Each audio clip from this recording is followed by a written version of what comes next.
Salangpur હનુમાનજીના trademark અને કોપીરાઇટને લઈને ચાલી રહેલા ભારે વિવાદ વચ્ચે મંદિર વહીવટી તંત્ર દ્વારા એક ખૂબ જ મોટી અને મહત્વની સ્પષ્ટતા. વિશ્વ પ્રસિદ્ધ યાત્રાધામ સાળંગપુર કષ્ટભંજન દેવ હનુમાનજી મંદિરના ટ્રેડમાર્ક અને કોપીરાઇટને લઈને સોશિયલ મીડિયા તેમજ ભક્તોમાં ચાલી રહેલા ભારે વિવાદ વચ્ચે મંદિર વહીવટી તંત્ર દ્વારા એક ખૂબ જ મોટી અને મહત્વની સ્પષ્ટતા કરવામાં આવી છે. સાળંગપુર મંદિરના કોઠારી વિવેક સાગર સ્વામીજીએ સત્તાવાર પ્રતિક્રિયા આપતા જણાવ્યું છે કે સંસ્થા દ્વારા હનુમાનજીના નામ, ભક્તિ અને પૂજા અર્ચના ઉપર કોઈ જ પ્રકારના કોપીરાઇટ લેવામાં આવ્યા નથી, પરંતુ મંદિર પરિસરમાં સ્થાપિત ચોક્કસ મૂર્તિના સ્વરૂપના કોપીરાઇટ લેવાયા છે. મંદિર પ્રશાસન વતી વિવેક સાગર સ્વામીજીએ સ્પષ્ટ શબ્દોમાં જણાવ્યું હતું કે હનુમાનજી મહારાજ સૌના છે અને તેમના ઉપર દુનિયાની કોઈ પણ સંસ્થા કે વ્યક્તિ પોતાનો એક હથ્થુ અધિકાર જમાવી શકે નહીં. આ કડક નિર્ણય લેવા પાછળનું મુખ્ય કારણ ડિજિટલ પ્લેટફોર્મ ઉપર ભક્તો સાથે થતી છેતરપિંડી અટકાવવાનું છે. છેલ્લા કેટલાક સમયથી નકલી web page, fake social media accounts અને ભ્રામક ડિજિટલ સામગ્રી દ્વારા ભક્તોની આસ્થા સાથે ચેડા કરીને આર્થિક ઠગાઈના કિસ્સાઓ સામે આવ્યા છે. આવા નકલી તત્વો સામે કાયદાકીય રક્ષણ મેળવવા માટે જ આ કદમ ઉઠાવવામાં આવ્યું છે. આ ઉપરાંત બજારમાં ચીનથી નકલી અને હલકી ગુણવત્તાની મૂર્તિઓ મંગાવીને સસ્તી કિંમતે વેચવાના ચાલતા કૌભાંડ અને ટ્રેડમાર્ક ચોરીના મુદ્દા ઉપર પણ મંદિરે પોતાનો પક્ષ રાખ્યો છે.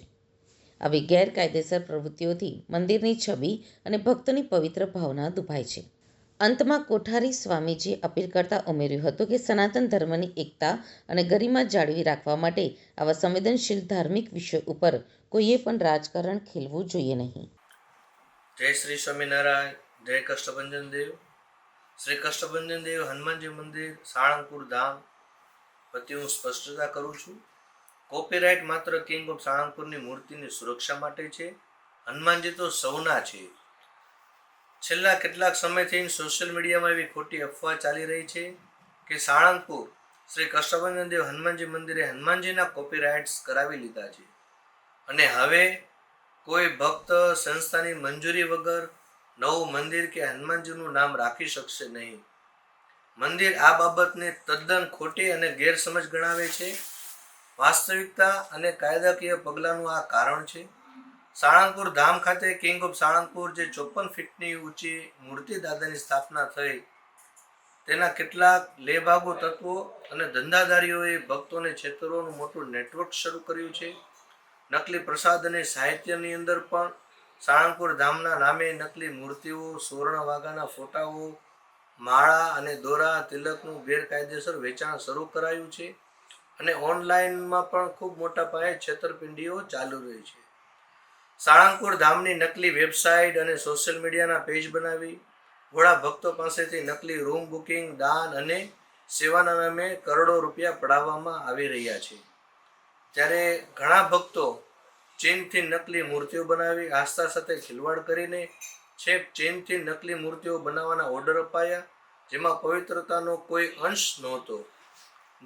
નકલી ટ્રેડમાર્ક એક વ્યક્તિએ તો સાળંગપુર ધામના નામે જ વર્લ્ડ ટ્રેડમાર્ક મેળવવાના કાનૂની અરજી કરી દીધી હતી.